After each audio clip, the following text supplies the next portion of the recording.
nakuha yung pag-ibig. Ahas siya. Bawal yun. In general, hindi niya dapat inibenta yung pag-ibig nyo.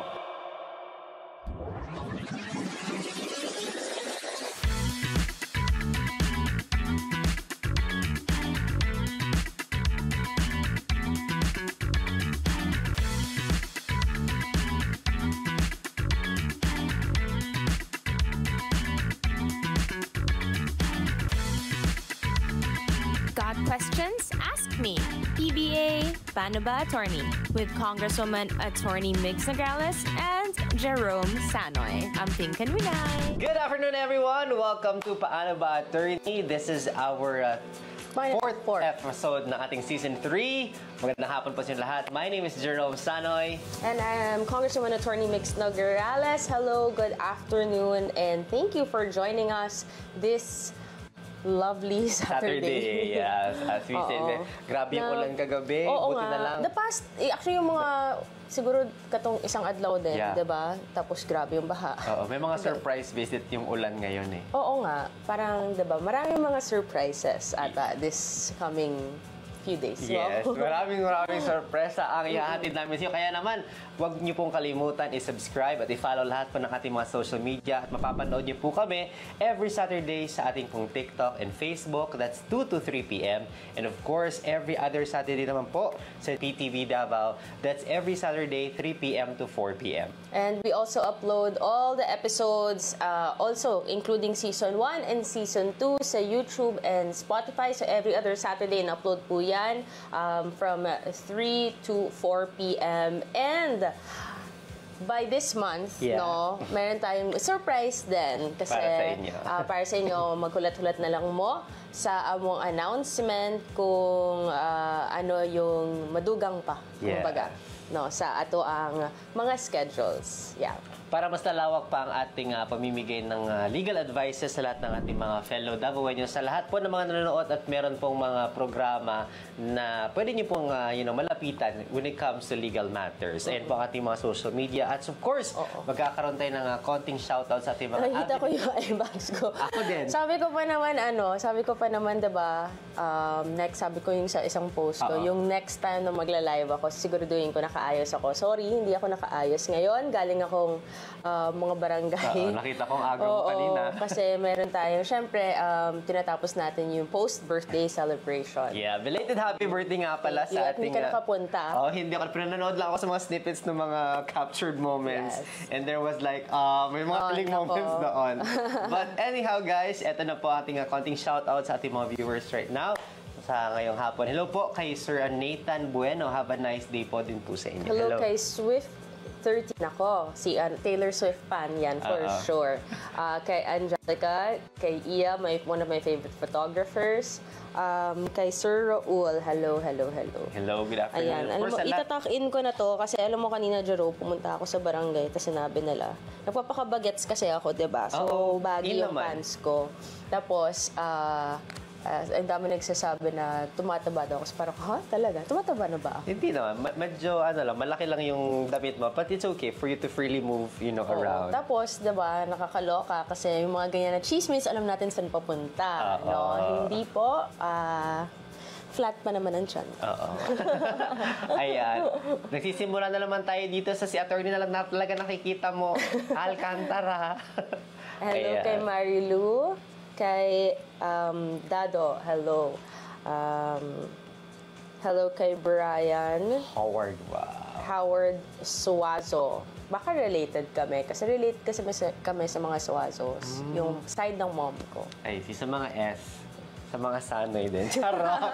Anyhow, ito na ating next shoutout sa ating next platform. We have our TikTok here. Filter natin. Yeah. Okay. Ang active nila ngayong hapon. Oo nga, no. Nakakatawa kasi kanina, di ba, may nagsabi. Nakita mo yun, di ba? Yun na yung nagsabi, magkano daw yung trolls ko. So, parang, wow. Parang kayo, at yung dapat magsabi, magkano kayo. Mas uptick yung alam nyo dyan. Oo nga. Sige. Anyway, huwag natin patagalin. Oo. Kasi, yung mga ganyan, it's only to distract us from what we're supposed to do. Yeah, but Thank you bang still una-una? for taking your time. Oo nga. Thank you for the engagement, actually. Yeah. Nakakatulong siya sa engagement namin. Bakit ba nagkakalap si Antoinette? But anyhow guys, ito na ating Season 3, Episode 4, mga issues sa pagtanggap ng lupa at relokasyon. So this is kind of good a topic, no? Kasi Ang dami nagtatanong niyan. Actually, pag pumunta ako sa barangay, ang dami-daming lumalapit. Kasi ongoing pa rin ang certain area sa mga relocation sa Ecoland, Yeah. no, sa Bukana. Tapos, meron din yung mga iba because of the Samal Bridge. yes. No? So, marami pang lumalapit dahil I think ongoing. May iba kasi na nag-appeal diba, sa korte. May iba din na parang ngayon lang sila katong nakadawat sa Ano tawag? yung pag-relocate Relocation. o yung notice. Yeah, at karamihan sa kanila medyo hindi naintindihan bakit sila napaalis at bakit sila may mga relocation fee. At medyo narinig ko nga sa sa ibang platform na it's not only the houses na merong problem regarding about the coral reef, sa ilalim din na natatama, nasisira daw. But let's stick to our topic today, lupa at relokasyon. Para medyo hindi po tayo maguluhan. So the first question po na tanggap natin sa inbox attorney ay, ano daw ba ang mga legal na hakbang para sa pagkuha ng land title? Ayun, yung pinakauna talaga yung siguro land title before anything else, no? Kasi lahi pod ang relocation, ang eviction, lahi pod ang siguro palit, no? If you get land, no? Pinaka uso or alam natin yung deed of sale, 'di ba? Yun yung lagi natin naririnig na may deed of sale, ganyan. So, kung may deed of sale kayo, ibig sabihin dapat yun yung kailangan kapag binebenta yung lupa sa'yo or binili nyo isang lupa, no? Minsan din, meron tinatawag na deed of donation. Kung meron dyan na biglang gusto kong bigyan ng yuta, diba, ng lupa, deed of donation ang tawag doon. And meron din yung natin pinag-uusapan yung last will and testament, diba? Pag may pumanaw na, yun naman yung sasabihin, iiwan ko yung bahay or yung lupa ko dito sa anak ko or sa nephew ko, niece ko, mga ganon. So, yun yung tatlong aspeto. Bakit ko sinasabi yun? Kasi, hindi pwede, guys, dahil yuta to, land to. Meron tayong una, yung statute of frauds. Pagdating sa land, kapag ita-transfer yan sa inyo, kinahanlan jud in writing siya. Kasi kung hindi, mahirap siyang i-prove. At papasok dun yung statute of frauds sa civil code.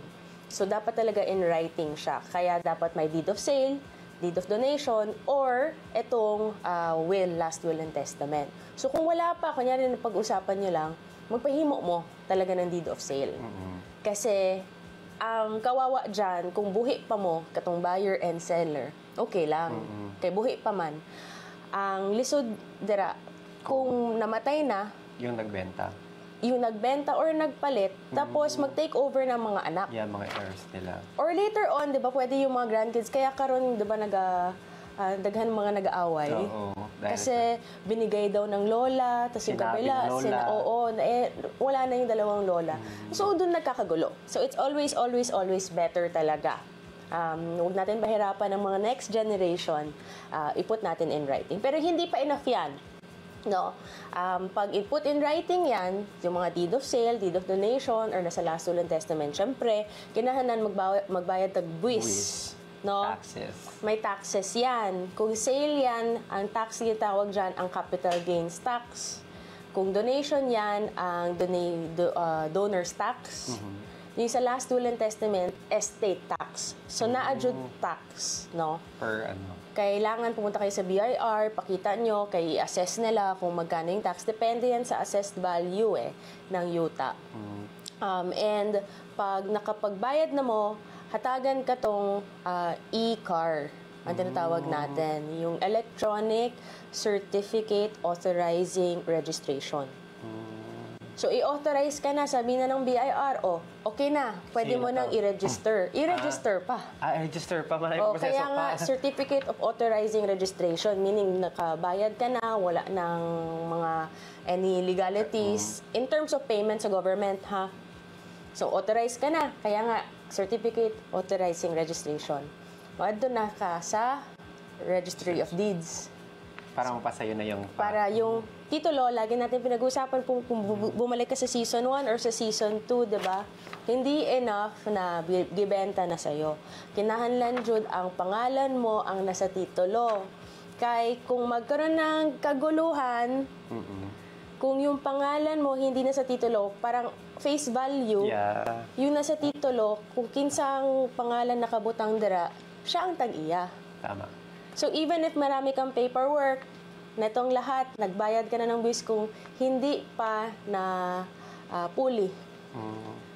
You haven't transferred your name doon sa mismong titulo na i-cancel na ang title, tapos magbagong title na nandun ang pangalan mo.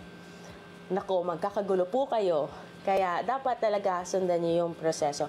Taas kayong proseso, pero kinahanglan siya para di maglisod, di maglabad sa ulo. In the future. In the future. Attorney, narinig ko ka na you said na mabenta mo, madonate mo, may realistic tax. For example, I will be donating the land, land to some, for example. Ang dami yung... Don Jerome, for example, nag-donate ako ng land. Sino ba ang magbabayad nung sinabi mong tax sa donation? Actually, ako or yung tatanggap? mag-agad na sa unsa ang inyong agreement. Most of the time, si seller ang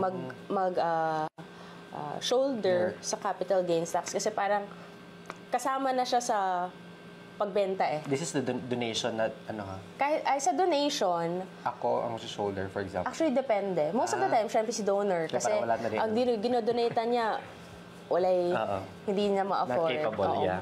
Most of the time si donor, pero minsan pwedeng sabihin ng donee, meaning yung magtatanggap na siya na lang po. siya na lang para medyo ano. But most of the time, I think si donor kasi siya nung nagsabi sa'yo na wala ka ng problema eh. I see. Pero That's great. kailangan talaga mabayaran po yung taxes. So those are the legal basis in order for you to gain or to get a land title.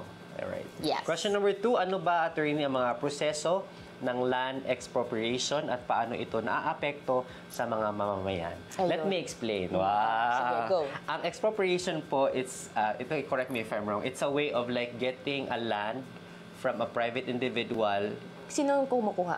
The government. Ayun. Ayan, Yung the pinakuna. government, kung gagamitin ito sa isang infrastruktura for someone, For for public private use. For public use, that's the term. Ayun. So, ito yung tinatawag natin na yung government makakita ng yuta. And then sabihin nila, kailangan nila for something. Usually, ginagawa nila yan public space, public market, or pabahay, o mga ganon. For public use, most of the time. So, kukunin nila yon, expropriation proceedings ang tawag dyan.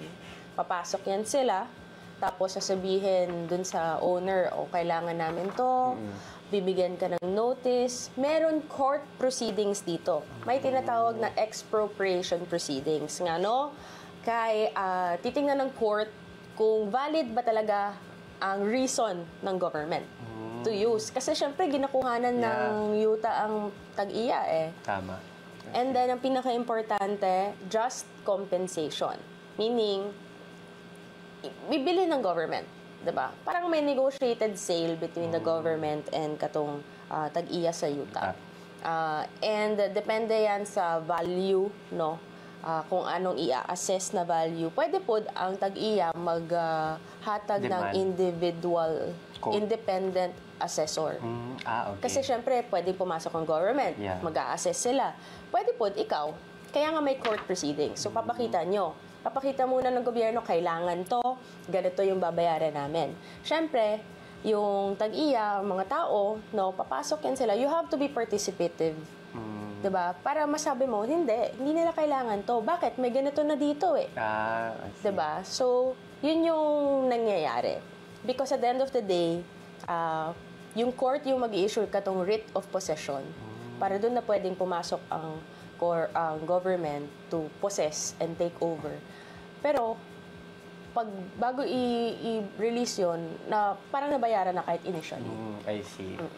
So, when it comes to buying an attorney, land good, since ikaw medyo exposed ka na sa government something, Ano Hindi man ako nagapalit na. Okay, ano ba most likely ang yung government ang sightseeing or ang seller ang hey government, I have a land here for you to purchase if you like? Depende, no? Ah, Kasi may mga agencies I see, magpangita, tama. especially Canvas National ka. Housing, 'di ba? Yeah. Authority kasi nagpangita sila ng mga areas. Malalaman mo yan kasi may nagsisurvey. Tapos malalaman bakit nagsisurvey. Or most of the time, lalapit yan sa local government unit, yung national agencies, I see. yung They mga ask there. departments. So, ako, as a legislator, nagahimo kog balaod. No? Most of the time, ang nag-deal with this is local government Okay. unit. Kasi sila naman talaga ang involved dito sa mga expropriation proceedings. Sila yung dapat nandoon pag nakihitabo na yung pag-expropriate. Kasi sila yung may alam. Sila Yeah. yung dapat magprotekta also Sa property sa property ng mga tao. And also balance dun sa for public Yeah, use. exactly. Oo. Kasi sino ba magbe-benefit? Siyempre mga tao. Also, the local government. I see. That's good to hear. Alright. Next question natin, paano ba pinapangasiwaan ng batas ang lalim nun? Ang relokasyon ng mga komunidad para sa mga pampublikong proyekto. So, meaning, paano na How does the, English, how does the, yung batas, pangangasiwa? pangangasiwa ng batas daw, negosyo ng para sa mga, Ano yun? paano Ang ba, lalim. paano ba daw, for example, ka nang ginagovern sa rule, sa batas, ang, Kung paano. Ayun, so babalik tayo sa court, di ba? So may notice yan. Kailangan din, di ba nakikita natin sa movies or pag nakikita natin sa news, like katong nahitabo dito sa Ecolan, katong nahitabo sa asa ba, ang mga area sa Samal because of the Samal Bridge, Bridge. no? Dun sa Lanang din. Kasi dun nagsugod, no? May consultation yan sa mga tao. Diba? Ko-consult nila. Siyempre, may notice yan. Ganito yung project, naanay pondo. And then, kinahanglan ma-relocate mo. So, may consultation, asa mo mag-relocate. So, daghan taas kayong proseso niyan. Kasi hindi naman pwedeng pumasok ka tapos paalisin mo mga Yeah, tao. I see. Even if informal settlers, katong mga tinatawag nating squatters, hindi yan basta-basta pwedeng mapatanggal. Dapat may relocation yan kasi bawal yan eh. In anything and in any case, kinahanglan jud may notice, may consultation, at pag-uusapan nyo kung saan nyo i-relocate. Tapos na yung mga lahi-lahi area. So, meron din isa, alam ko sa Barangay 1 or sa Barangay 2. Alala ko, like, a few months ago, last year, nirelocate din sila kasi may inayos doon.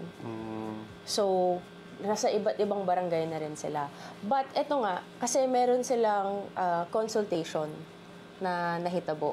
Kailangan talaga mag-agree at just ang ganito. So, it's either dadalhin kayo sa isang lugar, 'di ba? Yung nakita natin na minsan may mga areas na relocation sites na nagabuhat May bahay sila. na. Oo, naitukod, na ginatukod na nila ng katong mga bahay. mga bahay-bahay. Or they pay I see. for them to purchase. Parang ganun. On a lower cost. Anong lower cost? Depende eh. For example, bibilihin namin itong property because gagawin namin to silang pampublikong proyekto. So, syempre yun, ibalhin sila. Ililipat. Tapos, kasi may mga relocation sites na wala pang bahay. Tapos may mga relocation sites din na may bahay na natukod para pang rent to own, kumbaga, ng mga informal settlers. So, depende yan talaga sa ano yung consultation. I see. So, I cannot give a standard. Yes, sabagay. Kasi, iba-iba yan eh. 'Di ba? Parang very, case-to-case basis. Kasi nga, dapat involve ang mga taong aalis. And diba? aware din sila. So, taas jud ang proseso niyan. And I will always say, kung kaya nyo kumuha ng abogado, kumuha kayong abogado. Kaya marami kami tinutulungan dun sa NICAD Law na mga lumalapit na constituents na mo na nagpapatabang, humingi ng tulong. Baka dumugin ko sa office ba? But we help. We have been helping katong mga nagaduol sa mga. Yeah. So hindi totoo yung mga nakikita natin sa mga... Yung sa mga movies. Oo, napupupoy namin yung pader kung hindi Oo, ka hindi aalis. pwede yun. Oo. Hindi talaga pwede yun. Tsaka, yung mga demolition, yung mga ganyan, talagang, syempre, discourage siya. Hindi ko sinasabi bawal kasi pwedeng magsabi yung court na wala talagang other way, pero magkakaroon ng demolition. Pero yun na yung talagang last resort at dapat na pag-usapan, may notice at may plano. No. Pero yun talaga, nangyayari talaga. Hindi siya yung nakikita natin na biglang nandyan na, susugod na. Oo. Tapos, di ba, may mga Iibain na lahat. magagay ngayon. Oo. May nakita nga ako sa TikTok, nanay yun siya, nanay, tapos may lobby-lobby area. Nilapag talaga ni nanay lahat ng mga papeles niya na sa kanila yung property, pero yung mga demolition team was there talaga to. Wala nang nagawa si nanay. Yeah. Pero yun nga, may mga notice yan. May mga final demand letter. Oo, may mga final demand. Nandyan ang police, nandyan ang local Sheriff. government, oo, nandyan ang mga barangay. Kasi kailan nila ang mga tao eh. So, meron naman din mga instances na nagstorya na, May okay notice na. may notice na, tapos sinabi okay na. And then biglang the last minute ayaw. Oo. Doon nagkakagulo. And gets naman ako, di ba? Yeah. Kasi syempre bahay mo yun. And then I think the government and the court is also giving yung parang, we'll give you 2 months to evacuate, to look for ano. Tapos yung iba kasi naghihingi pa ng extensions kasi nga, hindi pa sila nakapaghandle. Pero may appeal din ha. Yung Oo, settlers. kasi nga, yun nga, pag nagkaroon ng kaso, gi-appeal mo, hindi pwedeng yung area mo, nag-appeal ka eh. Kasi nga, yung final say, yung court. I see. So, hantod sa time na mag-final order na yung court, medyo yun, safe ka. So, may mga iba, ginadribble nila. Parang, sige, appeal na lang. Para ma-pause. Okay. Next, ano ba mga legal na proteksyon ng mga apektadong residente ng mga land reclamation projects? Ano yung ibig sabihin ng reclamation projects? Yung reclamation naman, yun yung i-reclaim ng government ang public property. Na, usually, public siya. Most of the time, tubig to. Body of water. Yung lalagyan na nila ng land para gawin. Yung coastal road. Yung coastal road is a reclamation project. Diba? Daghan tubig na. Yeah. Tapos tinabunan nila ng land. So, nire-reclaim ng government ang public area para maging of public use. Of benefit of public. Pero yung reclamation projects, attorney, is really most likely ay nangyayari lamang sa lugar na tubig, meaning walang mga... Most of the time. Na yung mga settlers. lugar na may settlers kung malapit sa body of water or medyo malapit elsewhere na mga... near shoreline. Oo. Mga ganon. Minsan nga, meron i-reclaim na land lang talaga sa gilagyan na ng mga tanom. Pero it's actually really the governments sa mga areas. So, parang nire-reclaim lang nila yung public. So, di ba, para tayo nagla-land titles dito. So, as a general rule, di ba, kaya nga tayo meron mga lands na for agricultural to, for residential to, ganyan. Because everything talaga is public land. Wala'y may-ari nila except the state. Until i-reclaim ng state yan para sabihin, pang residential to, pang agriculture to, ganyan-ganyan. So, because now, ang dami ng mga tao, di ba, ang dami ng mga population, ganyan-ganyan, halos tanan na anay, kumbaga, area kung unsa na, kung agri na, ay zoning. Ayan, thank you, na zone na yan. Pero meron pa rin tayong mga public lands, hindi pa, wala pang tag-iya. No? So, papasok na yung government to reclaim that para magbuhat sila ng for the benefit of everyone. Kung unsa man ang project nila. I see. So yun, yung coastal road, i-reclaim yan. Pero yun nga, wala naman na-relocate doon kasi tubig yan shoreline naman. Oo. So, but it was the good project kasi medyo kapag dumadaan ako ang bilis ng buhay. Sobrang dali doon sa coastal road. Okay. Ang dami nagja-jogging doon, diba? Super. Gusto kong tapusin yung from point A to point Nagawa B. mo na? Hindi pa. Pero marami nagja-jogging. Kasi may nilaan din silang parang for bike lane, for jogging area. So that's a bit good and safe for those who like to Tsaka exercise. may hayag. Hayag siya. They have solar lights naman. Solar light panels. Okay, next question. I think na-touch mo na to kanina. Ano ang hakbang upang tiyakin ang patas na compensation para sa mga naapektuhang may-ari ng lupa? So yun, diba? Yun nga, dapat talaga pumunta kayo dun sa court proceedings. Tapos ipakita nyo, especially na magkano na siguro yung ginastos nyo sa pag-build, sa pagtukod sa balay, sa mga additionals, mga investments nyo, kumbaga, no?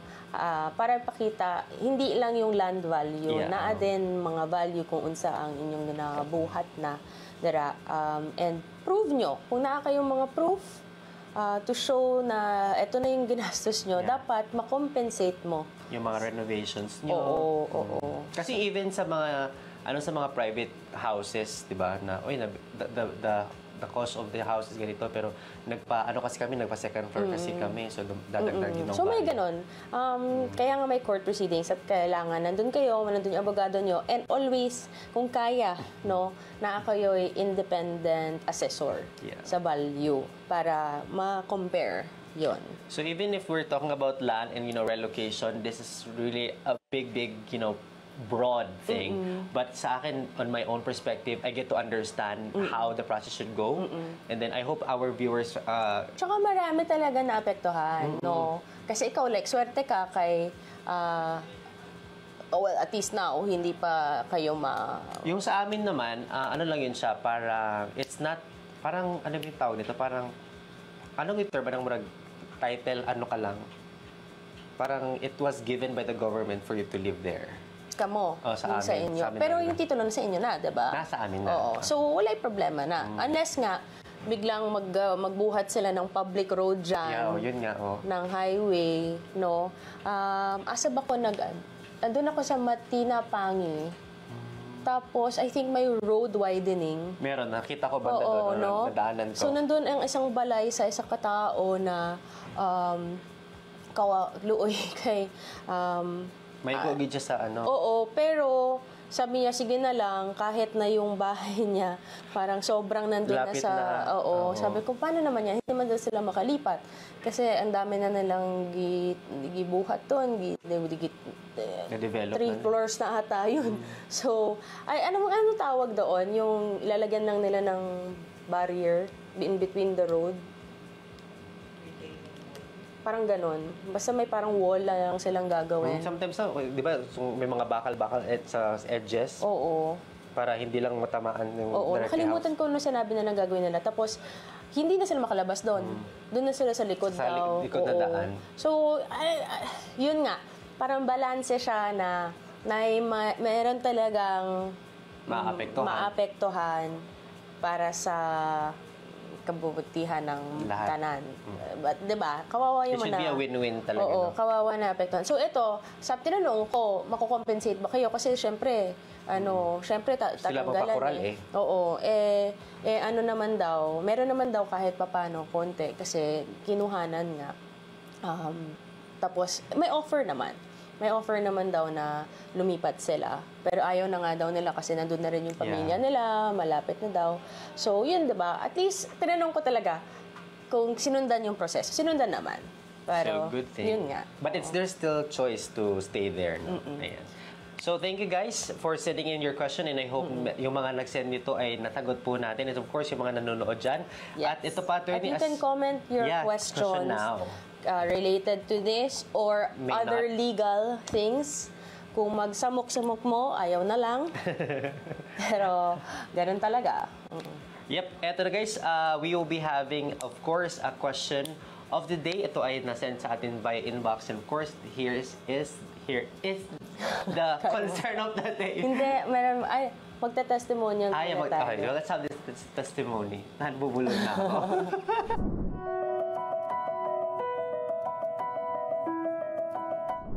Si Heidi Gilaran Bakat. Ako kay kong pasalamat kay Attorney Migs Nograles sa iyang gihatag nga kada bulan nga tambal sa akong nanay. Daghang salamat Attorney Migs. Ako si Charlie Notarte. Ako sa ka-beneficiary sa Tupad, Dole. Daghang salamat sa PBA Party List pati kang Attorney Migs Nograles. Ako si Desiderio Bacos, taga Barangay Magtuod, isa ka beneficiary sa AKAP. Daghang salamat Attorney Migs Nograles. Daghang salamat. Daghang salamat Attorney Migs. Daghang salamat. Daghang salamat to God bless. Daghang kayong salamat. Salamat kayo. Daghang salamat. Thank you kayo. Salamat kayo. Thank you. Daghang salamat. Ako Nagkapasalamat kay Attorney Mig. Salamat kayo. Salamat kayo, Attorney Mix. Daghang kayong salamat. Daghang kayong salamat, ma'am. Salamat kay Attorney Mix Nograles. Salamat, Attorney Mix Nograles. Daghang salamat. Daghang salamat. Daghan kayong salamat. Daghang kayong salamat. Pasalamat ko kay Attorney Mix. Salamat. Salamat. Daghang salamat. Pasalamat ug dako. Naku kayong pasalamat kay Migs Nograles. Salamat kaayo. Salamat kayo. Daghang salamat. Daghang kayong salamat. Dako na ring tabang sa muang. Daghang salamat. Daghang salamat. Thank you kay Attorney Migs Nograles. Daghang salamat. Daghang salamat. Daghang salamat. Daghang kayong salamat. Dako kayo po salamat sa PBA Party List. Dako kayo po salamat. Daghang salamat. Dako kayo po salamat. Dako kayo po salamat. Daghang kayong salamat. Daghang salamat. Daghang kayong salamat. Pasalamat po ko, Attorney Mix. Daghang salamat. Salamat po sa PBA Party List. Daghang salamat Attorney Migs. Salamat kayo Attorney Migs. Daghang salamat. Daghang salamat. Salamat. Salamat. Salamat kayo. Daghang salamat. Daghang salamat. Salamat kayo sa tanan. Salamat sa paghatag kong wheelchair sa akong nanay. Labi na kay Attorney Mix Nograles o sa PBA Party List. Ayun. Alam mo na, natutuwa talaga akong malipay jud ko after makatanaw sa mga magpasalamat, Yeah. no? Because even if we get a lot of bashing, unsa man ang tinuod, kining naay mga nawong nag-istorya. And I see them on field, tapos syempre hindi natin mabivideo lahat. Kasi hindi naman tayo din ganun. Especially yung mga hinahatagan ng wheelchair. Na yung mga naghihatagan tayo ng wheelchair, siguro 2 years, 3 years, umabot pa yung isa like 5 years na hindi nakakalabas ng bahay. Kasi walang wheelchair, and then yung dinala yung wheelchair, and like, umiyak kasi talagang for them, lipay na kayo sila na makagawas. Oo. This is why I do what I do. Yeah. Diba? Na And gano'n. for those who do not see it and appreciate it, hindi na kailangan talagang ipakita yung lahat eh. But you know, she do the work. Alright, so here we go. Ito na ating concern of the day.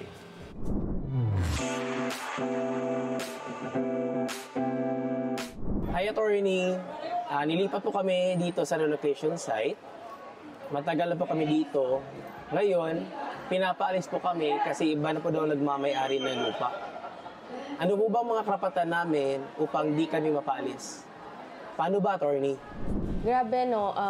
Ito na yung lisod na. Kasi pag nagpapalit na ng owner, doon na nagkakaroon ng Confusion. diba? Kasi may relocation site na, ibig sabihin, okay na, sinabi na dito. Tapos, biglang may bago ng owner. Una, dapat dun sa agreement ay nakasulat na pag relocation site, dapat yun talaga, no? Hindi ko alam paano nangyari yung fact na may bagong owner and they did not stick with the parang agreement, no? Actually, hindi pa ako naka-experience ng ganito na nandun na sa relocation site, may bagong owner, and pinapaalis na sila. Kasi dapat ini-enforce to eh. Unless temporary. Kasi minsan may ganun eh. May temporary relocation sites until waiting for a permanent one. Like, nandyan ang NHA, ang National Housing Authority, na talagang naghahimo sila ng tipong bago na lilipatan, oo. So, yung ganito, usually, dapat meron notice, no, of at least 30 days. Nandyan ang local government unit. Nandyan yung making sure na pag i-relocate na naman mo, no, dun sa notice, kasi kung i-relocate kayo ulit, diba? Yung first rule is dapat may notice at meron kayong pag-usapan kung saan kayo re-relocate.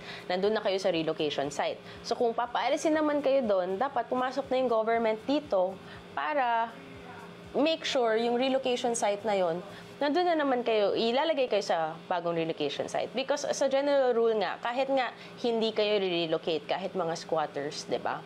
Ang mga informal settlers, hindi kayo basta-basta pwedeng pahawain.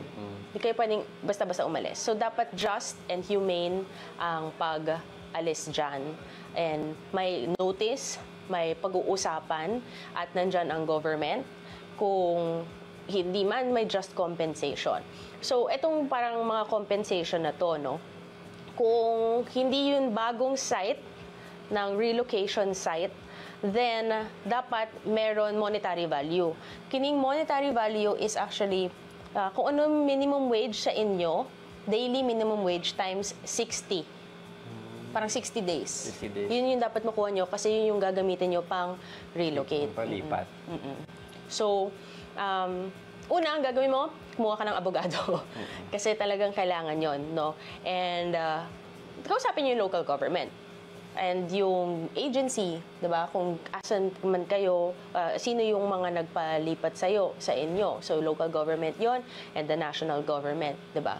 Yun yung kailangan mo, and yung lawyer. Because, ang unfair na nga naman, di ba? Na-relocate na kayo, i-relocate pa kayo ulit. For example, attorney, lahat nung for example, na-relocate siya somewhere and then there were like 100 of them there. Pwede bang isang abogado na lang on behalf of mag-group yan. Pwede naman yun na grupo kayo kasi same lang naman yung cost nyo. Yung concern. Yung concern nyo. Oo.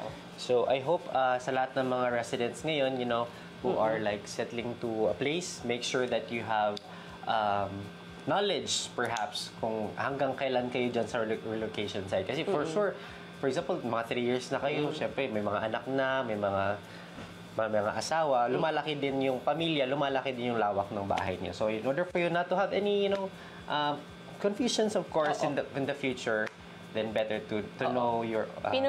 Pinaka-unahin niyo talaga ay abogado. Kasi, like ako, gusto kong i-explain lahat dito, pero hindi ko rin alam kung ano talaga yung mga facts ng case, ano nahitabo, ano nandun sa documents nyo, ano nandun sa agreement nyo. So, maraming mga titingnan dyan. Especially kung temporary yan or permanent na yan. Kung permanent na yan, dapat hindi talaga kayo papaalisin. Wala na. Oo. So, depende talaga yon. And, open naman ang office din namin, no, ang NICAD Law and ang office ko, Kong Migs Nograles, para atong pwedeng mahisgutan, no, pag hisgutan nato ang katong problema nimo. Ayan, so we're down to our next segue. Magbabalik po kami, guys, dito po sa aming short break.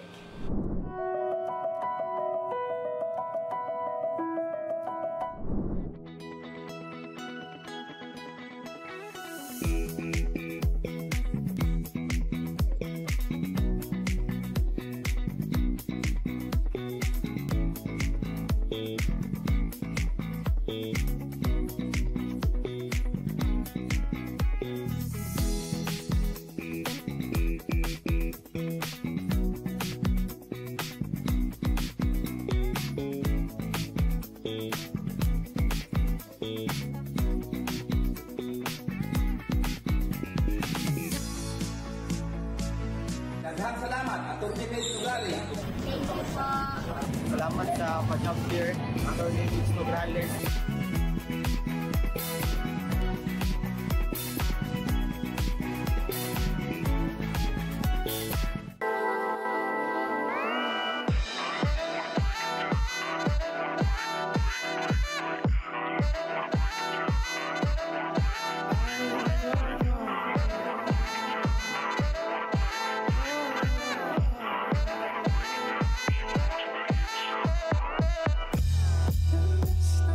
See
brand dinalitan ng name ng Hill Puyat to Hill Tulog Avenue para lang sa isang marketing publicity stunt. Pero may rules or laws ba na na-violate dito? 4 possible ones. 1. Advertisement should not directly or indirectly disparage, criticize, ridicule, attack any person or group or sector of society. Article 4, Section 1 of the Ad Standards Council Code of Ethics. Kasi nga, the street was named after the former Senate President Hill Puyat. So, pasok to! Pero, since walang logos nga itong sign na to, is this really an ad? Causing the destruction or disfiguration or carving of any completed infrastructure like street signs. May penalty ka ng 1,000 pesos for the first offense. Tapos for the second offense, pareho pa rin yung fine pero may imprisonment ka ng 6 months. Well, depending on the court. Makati City Ordinance 355. 3. Any human conduct that causes annoyance, irritation, torment, distress, or disturbance to the mind of another person. Meaning, nakakainis. Legally speaking, that's called unjust vexation. Article 287 RPC. So, who can potentially file against this company? Syempre, yung mga affected, like the LGU and or the descendants of former Senate President Hill Puyat for libel. And dapat alam niyo na to sa mga previous videos ko, written or visual defamation, na nakakasira na isang reputation ng isang tao because of the false statement. Meaning, dahil sa invento, sinira mo yung reputation ng isang tao, including mga unalive people. So, pasok to! Article 353 RPC. So, ikaw, ano nga ba feelings mo dito sa street sign change na to? Let me know. Got questions? Ask me. PBA, Paano Ba Attorney? I'm Pink Kanwinay. Hello guys, we're back. So, yun pinakita natin kasi dahil kakatapos na ng birthday ko, syempre, di ba, usually yung mga ganyan, titingnan mo yung the year that has passed. And yung goal ko kasi talaga dapat, 34,000 ang natulungan ko sa ayuda by my birthday. And umabot tayo ng 54,500 na nahatagan natin. We have scholars, from TESDA scholars to Oplan Kaalam scholars, and we're still open no, sa among opisina para to get applications for the next school year. Ha? Kasi nagsugod naman ng klase, but we're getting applications para pag na-download na pohon, no, ang funds ay ato ang mas paspas na ang proseso, no. And yan naman din talaga lagi natin ginagawa, patuloy ang paghatag nato ng tabang sa mga tao, and that's the reason why I do what I do. Kasi gusto rin naman natin tumulong sa mga tao, no. And I think naman nangyayari naman din yun. Diba? I think, ha? Nangyayari. I'm a proud scholar ako eh. So I'm really proud of that. And eto na, we have time to answer the questions sa ating comment section. Actually, kanina namin pinag-uusapan namin yung Jome, ang daming mga nag-aaway na dyan. Huy, parang relax lang kayo, di ba? Para kayong si Alice Goy. Masyado kayong mainit, di ba? Relax lang po kayo. Ayan. Here's our first question sa ating comments section, attorney. Attorney, na ako'y gusto i-donate nga lot. Gusto i-donate nga lot ang isa ka association diri sa among barangay para tukuran og barangay hall. Naingon nga dapat sa city daw i-donate aron maka-appropriate og fund. Naapon mo ingon sa barangay lang. Asagod ang angay. Una no, kanang barangay hall ay sino ba ang tag-iyan yan? It's the cities, right? Yeah. It's actually the barangays. The cities or the barangays? Sa city. I think... Sa city. I'm not so certain. Kasi ang dami ko na nakikita. Kasi ako, ang mga ibang barangay hall, pondo man gikan sa national government yan. So ipahimo yan ng DPWH na yung mga barangay hall na gihataga namin. Pero ang turnover naman yan, like ibang courts din, di ba? Mga covered courts, gina-turnover yan sa association. Pero ang barangay hall, since nagalipat naman ang kapitan, it will belong to the city government. Yeah. Siyempre, di ba, nag-isip pa ako kung ano yung logical. Sa city government ang barangay hall. Oo, kasi so, etong gusto, i-donate nila ang land that belongs to the association. Tama ba? To make a barangay hall. Para gumawa ng barangay hall. Okay. So, ang dapat mag-purchase niyan, si city. Si city ang dapat mag-donate. I-donate ni association sa city. Kasi si city ang magpahimo ng barangay hall na yan. Yeah, para may right appropriation. Sige. Gusto ba na ako, ha? Okay. Since ang barangay hall, ang ending niyan ay magiging sa city. Kung magdo-donate mo ang association nyo ng yuta para maghimog barangay hall, kinahanglan i-donate nyo ang yuta sa city para si city ang magpaghimo ng barangay hall. For the purpose of making a barangay hall. But kini nga siya, pag dinonate nyo yan, magbabayad pa kayo ng donor's tax and all. So, dapat pag-usapan nyo sa city yung mga mahitabo terms. And si City Hall na ang magpangitan ng pondo kung paano nila i-build no, kining barangay hall. So, kaswerte naman, no? Na magdo-donate That's kayo. a good association. So, kasi nga walang barangay hall sa area nila. That's why they donated the land. Actually, may mga barangay hall nga na na dapat nga inaayos na. But, well, nagno-know yung iba sa help na gusto. But, sige na lang. Nakasanayan na din kasi. So, sana nasagot ko po yung katanungan nyo. Hi, attorney. Ask ko lang po about sa puno namin na namumunga tapos pumunta sa kabilang bakod ang sanga. Tapos sinasabi nila na sa kanila daw yung puno na sa lupa na namin. Okay. Di ba pinag-usapan na natin ito? Sige, go. Sagutin mo. Episode 3, ayan. So, nakalimutan ko kala ko. Season 2, episode 3. Oo. Last year, tama. Hindi, last episode. Last episode ba? Parang hindi. Napag-usapan na din natin to dati. Sige, go. Yung puno, magkasilingan. Magkasilingan. Yung puno, nandito. Yung sanga, nandito na. Okay. Kanino? Sa kanila pa rin. Pero yung bunga, sa kanila pa rin. But since nandun na din sa kanila, lumagpas na, pwede ka na manghingi ng bunga. Pwede kang humingi. Okay. So, eto kung nandyan na yung sanga sa inyo, sa kabila, sa bakuran nyo sa kabila, hindi pwedeng i-cut yon ng neighbor. Ang pwede niyang gawin, isabihan kayo na i-cut nila yon kasi nandyan pa yung sanga no? But you have to say, hindi pwedeng kayo mag-cut yun kasi bawal yun. Pag-usapan nyo muna, ipa-cut nyo sa kanila. Pero kung may bunga yan at mahulog yung bunga dun sa neighbor nyo, yung bunga na dun na yun sa neighbor nyo. Yun. Oo. No? Yun yung nandun. Pero, yes, yung puno sa inyo yan.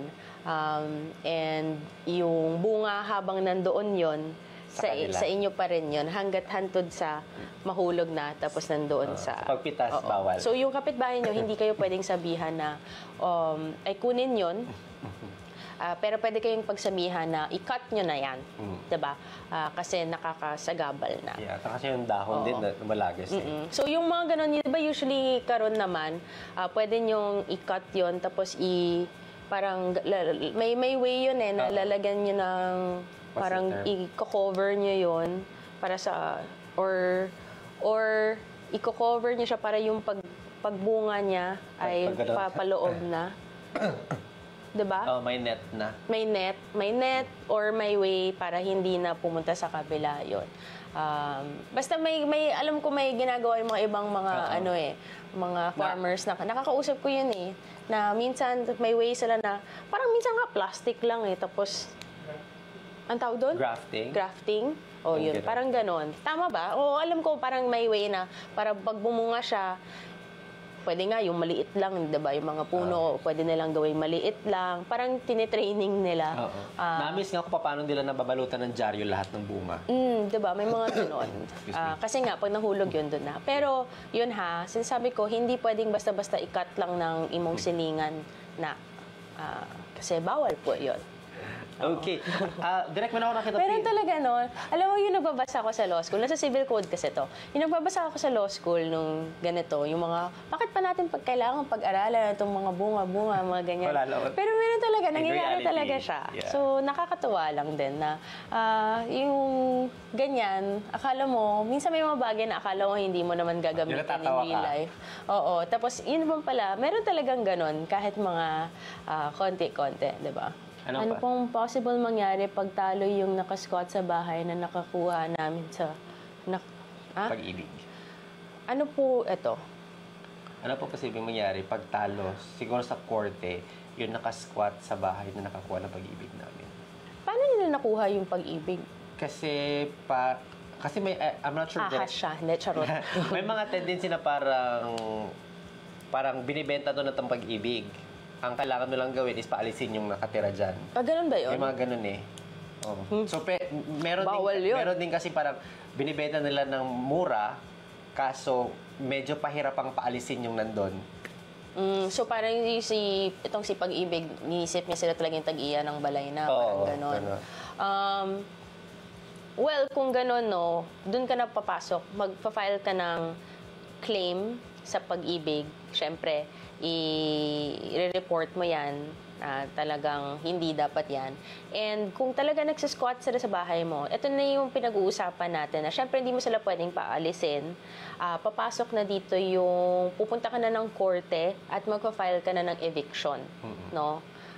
Kasi pag na-prove mo na, no, na tinotolerate nyo lang or nagsasquat sila sa bahay nyo, pag may court order na yan, yan na yung pwede nyo pakita sa Pag-ibig na hindi talaga sila dapat yung nakakakuha. So, medyo taas-taas yung proseso, but yun nga, hindi kayo pwedeng magbasta-basta paalis at may presumption of regularity to si Pag-ibig na iniisip niya siya talaga yung tag-iya sa balay, no? Kahit hindi na talaga dapat binibenta yan. Yung Pag-ibig nyo. Well, in general, hindi niya dapat binibenta yung Pag-ibig nyo, no? Pero yun, I think the best way talaga is mag-file po kayo ng eviction. Yeah. Or kung more than 1 year na yan yung sa illegal owner, stay. yung sa ownership, na papasok kayo dun sa court at ipapaprove nyo na kayo talaga yung tag-iya sa balay. Kasi sila yung magpapaalis at sila yung magbibigay ng proof na ikaw talaga yung owner nun para yun yung bigay niya sa Pag-ibig po. But anyhow, thank you so much guys for all of your comments, and I'm sure yung mga comment ng iba hindi na po namin nababasa kasi natatabunan na po ng mga Oo nga. But thank you for keeping the engagement up, you know. Regardless of faith and political views, doon kami sa totoong mahal at may malasakit at ginagawa ang tama. Yes. I mean, and at the end of the day, diba, kung para sa'yo. Yeah. No? And we will just do what we can do with the grace of God. Always naman yan. And I pray for all of you all the time. Kasi diba, pagsasabi naman nila, if the best way na lang to handle yung mga nega, yung mga bad things, is just pray for them. Yeah, and ano yun, ang living mantra ko ngayon, may living mantra ko, parang, this is in general, no? Parang, the only thing that you can control is how the way you give your time to them. Parang you can control anyone else, you know, bashing and whatnot. But what you can control is your emotion towards them, which is really true because we have the power to shut them off by not giving them the time. And that's one thing I've learned lately. At saka, diba, like I said, hindi ako pwedeng magalit kasi kinabuhi yan ng most of the people, diba? I mean, naging business na ang troll farm. And if that's your livelihood, dyan kayo masaya, nakakatulog kayo sa gabi, then okay. No? But the moment na kailangan nyo ng tulong, bukas ang opisina namin. And I will not shut you shut you off. Dahil tinudanay na serbisyo lang naman ang ginabuhat nato. And thank you, no? For following, for watching, and for keeping the engagement up. Because nakikita din to sa mga pages ng iba at least ang pinapakita natin dito yung totoo, no? And nakikita naman yan sa data natin at sa mga hindi naman natin iniimbento lahat ng pinapakita natin at sinasabi po natin dito, no? Yup. So but thank you so much, guys. Thank you because you still keep us alive for 3 seasons na at saka we are expanding. More. Mas marami, hindi ko pa i-announce pa, pero hulat-hulat na lang sa announcement kung saan nyo pa kami mapapanood. Yes. Eto na nga guys, so Thank you so much sa lahat ng mga nag-send ng question. If next Saturday po sa ating live, we have special Saturday somehow because nga medyo busy ang ating attorney here. Meron tayong mga lapses of Saturdays. But don't worry guys, you can still send in your questions because yung mga nasasend in ng questions guys ay nasasagot din po sa mga TikTok content ni Attorney Migs. Alright? Yes. And sorry na lang kung hindi kami nakaka-reply then ayoko balaka because we do read it. Mahina lang talaga yung kalaban dahil parang dalawa lang kami. At tinitingnan namin yung mga messages niyo. We get more than 100 per day. But thank you for sending it. Itong mga topics na ginagawa po natin ay ano na siya, parang compiled na siya kasi most of the time, same yung mga questions. So, kaya ito yung magiging topics natin. Or yun nga, gagawa po ng short clips, short videos. Or minsan, pag may time, I will reply to some comments. So, comment lang kayo, send your messages, send your videos also para masagot po natin to the best of my ability, to the best way I can. Kasi ito naman para po to sa inyo. Yes, and ito guys, ang ating social media platforms. And once again, you can watch us live every Saturday sa TikTok and Facebook, 2 p.m. to 3 p.m. PTV Davao. That's every other Saturday, 3 p.m. to 4 p.m. And of course, kung pwede nyo kaming subaybayan or panoorin or wait for uploads in YouTube and Spotify. Every other Saturday, we upload our new episode from 3 p.m. to 4 p.m. So you can listen to us anytime, anywhere. Pati yung mga seasons natin from Season 1 and Season 2, Season 3. Usually naman, medyo may mga same topics, iba-iba lang din yung mga questions. Again, thank you guys so much for the love. Thank you for the engagement. Thank you for keeping us alive. And you're the reason why we keep going. And of course, we have Lady Boss to thank for. You so much. Oo, kahit na kapoy na. Tatlong tulog lang. Tatlong oras yung tulog. You keep us glowing. And I hope you guys stay safe. Ingat po kayo sa baha. Stay warm. Stay dry. And of course, thank you so much to JVS Production. And this is Jerome Ray Sanoy. Kaya mo na to. Sige, go. This is Jerome Ray Sanoy. And this is Congresswoman Attorney Migs Nograles. This is Paano Ba Attorney. And always remember, Amping Kanunay. Bye, guys.